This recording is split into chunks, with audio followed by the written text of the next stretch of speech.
I am Fluke. I reincarnated as a dog with my past memories. I rushed to the passenger side window, hoping my son would recognize me. But my wife didn't pay me any mind and simply drove off. I had no choice but to chase the car all the way home. When I got to the back door, I sat down obediently and waited. Still, she didn't let me in. Feeling dejected, I pressed my face against the glass. He probably hasn't eaten for days. Seeing how pitiful I looked, my wife's heart softened, and she finally opened the door. The moment she did, I leaped toward my son, licking his face and rolling onto my back to beg for affection. It was only after he pleaded with her that my wife agreed to take me in. As they bathed me together, it felt like we were a family again, just like we used to be. But I knew very well that in their eyes, I was just a stray dog. I wanted so badly to let them know who I really was. While playing with my son, I intentionally hid his toy under the bed. When he discovered it, he was completely stunned. My dad used to do that.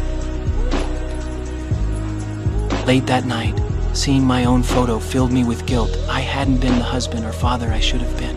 After tucking my son in, I curled up beside my wife's bed, keeping her company like old times. The next day, when she saw me wearing my old clothes, she actually smiled. But when she picked up my hat, she broke down in tears. I quickly went over to comfort her. No matter how close we felt, we still couldn't truly be reunited.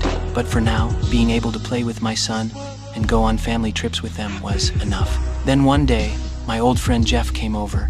In my memory, Jeff was somehow connected to my death. I lunged at him, snarling and tearing at his clothes, but he eventually drove me out and called the police. When the police showed up, I had to hide in the bushes in the pouring rain and watch from a distance. Worried about me, my son slipped out to look for me and secretly brought me back home.